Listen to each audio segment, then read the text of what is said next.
Bonjour, notre intervention aujourd'hui intitulée Éloge de l'humanité ou discours postcolonial, approche philosophique et éthique. Introduction, l'éloge de l'humanité en tant que discours philosophique cherche à célébrer la dignité, la liberté et la valeur universelle de l'être humain, tout autant transcendant les divisions historiques, culturelles et sociales. Dans un contexte postcolonial, cet éloge prend une dimension particulière car il s'inscrit dans une tentative de réévaluer l'humanité à la lumière des héritages coloniaux, des injustices historiques et des dynamiques de pouvoir qui ont façonné les relations entre le peuple. Une approche philosophique et éthique permet d'explorer comment ce discours peut réaffirmer la dignité tout autant répondant aux défis du postcolonialisme tels que la reconnaissance des identités marginalisées, la déconstruction des hiérarchies imposées et la promotion de la justice globale. Cette étude académique approfondie analyse l'éloge de l'humanité à travers le prisme du discours postcolonial en s'appuyant sur des cadres philosophiques, notamment ceux de Manuel Levinas, Frantz Fanon, Edouard Saïd, et d'éthiques inspirées de Kant et de philosophie de la reconnaissance de l'école de Francfort.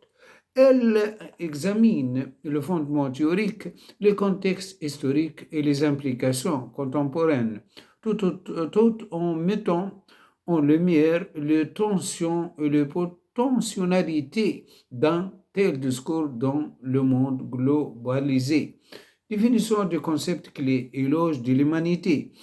L'éloge de l'humanité est un discours philosophique qui célèbre la valeur intrinsèque de l'être humain en mettant l'accent sur sa rationalité, sa liberté et sa capacité à créer du sens.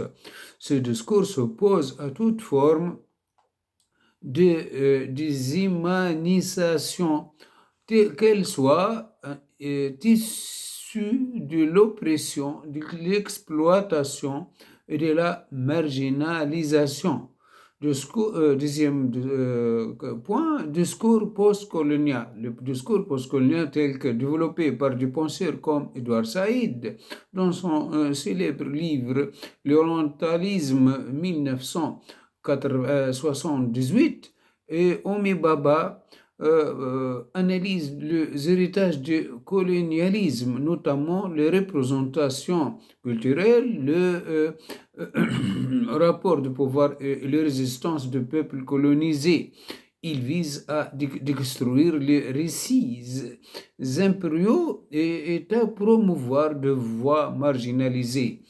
Euh, Ensuite, approche philosophique et éthique. Cette approche combine l'analyse philosophique qui interroge le fondement ontologique et épistémologique de l'humanité avec une réflexion éthique sur le principe qui guidait les relations humaines comme la justice, la responsabilité et la reconnaissance mutuelle. Humanité. L'humanité, dans ce contexte, désigne à la fois l'ensemble des êtres humains et les qualités qui les définissent, rationalité, dignité, capacité à l'empathie et à la création. Dans une perspective postcoloniale, l'humanité est envisagée comme un concept inclusif qui transcende les divisions imposées par le colonialisme occident-orient au centre-périphérie. Deuxièmement, fondement philosophique et éthique. Premièrement, Emmanuel Levinas, l'éthique de l'autre, dans son livre célèbre, Totalité infinie, 1961, Levinas place l'éthique au cœur de la philosophie. en affirmant que la rencontre avec l'autre est le fondement de la responsabilité morale. L'éloge de l'humanité dans ce cadre repose sur la reconnaissance de l'autre comme un visage unique, irréductible à une catégorie ou à une utilité. Euh, Pertinence post-coloniale, Lévinas offre un cadre pour déconstruire la représentation coloniale qui réduisait le peuple colonisé à des stéréotypes. Exemple, l'oriental de Saïd. L'éthique de l'autre invite à reconnaître la dignité des marginalisés. Deuxième personnalité, Frantz Fanon, la décolonisation de l'humanité dans son œuvre Peau noire, masque blanc, 1952, et Les damnés de la terre, 1961, Fanon analyse comment le colonialisme déshumanise à la fois le colonisé et le colonisateur. Il propose une vision de l'humanité libérée par la lutte pour la dignité et l'autodétermination. Éloge de l'humanité pour Fanon, l'humanité ne peut être célébrée qu'à travers une décolonisation radicale qui restaure la dignité des opprimés et crée une égalité véritable. Troisième personnalité, Edouard Saïd, de construire l'orientalisme. Dans l'orientalisme, Saïd montre comment le colonialisme a construit des représentations déshumanisantes de peuples non occidentaux. Un éloge de l'humanité postcoloniale nécessite une déconstruction de ce récit pour promouvoir une vision universelle et inclusive. Approche éthique, Saïd appelle à une représentation intellectuelle dans la représentation de l'autre, alignée avec une éthique de la reconnaissance. Emmanuel Kant, quatrième personnalité, la dignité humaine. Kant, dans un fondement de la métaphysique de Mur, 1785, affirme que l'humanité doit être traitée comme une fin en soi et non comme un moyen. Ce principe éthique est central pour un éloge de l'humanité qui respecte la dignité universelle. Ensuite, pertinence postcoloniale. Le principe conscient peut servir de base pour rejeter les pratiques coloniales qui instrumentalisaient le peuple colonisé, exemple esclavage, exploitation économique. Maintenant, philosophie de la reconnaissance, Axel Honneth.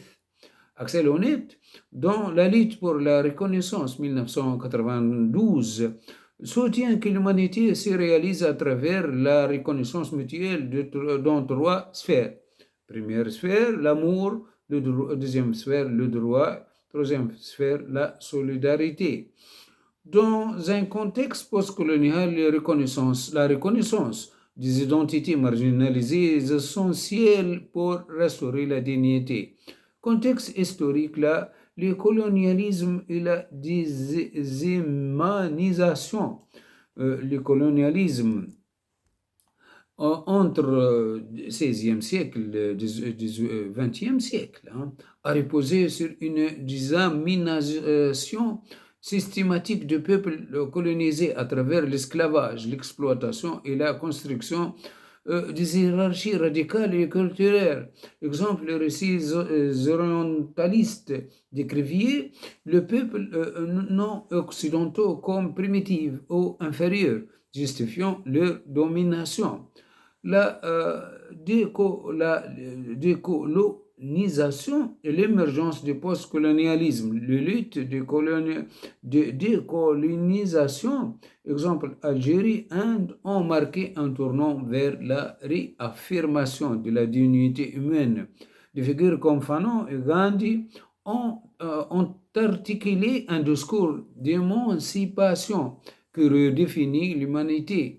Le postcolonialisme en tant que champ intellectuel a émergé pour analyser les héritages coloniaux et promouvoir une humanité inclusive.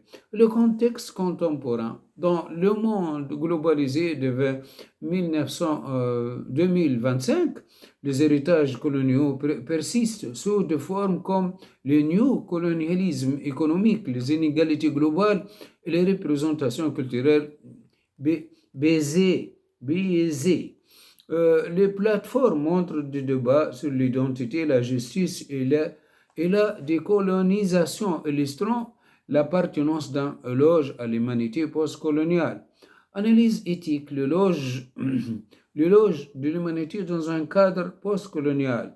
Euh, Premièrement, restaurer la dignité des marginalisés, principe éthique. La reconnaissance de la dignité humaine, telle que prônée par Kant et Levinas, exige de réhabiliter les identités marginalisées par le colonialisme. Exemple, autochtones, minorités ethniques.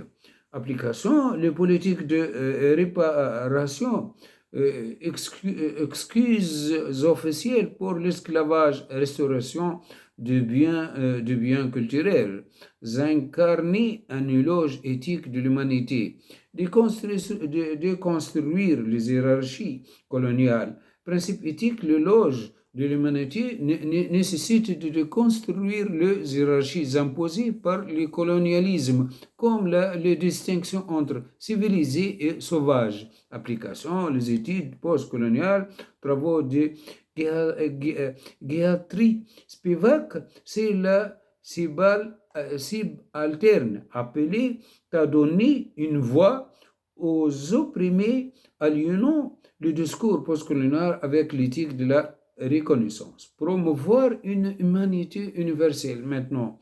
Principe éthique, une humanité universelle comme envisagée par Kant transcende les divisions culturelles et historiques tout en représentant la diversité. Application, les initiatives globales comme les objectifs de développement durable chercher à promouvoir une égalité qui reflète cet éloge de l'humanité. Représente responsabilité face à l'autre.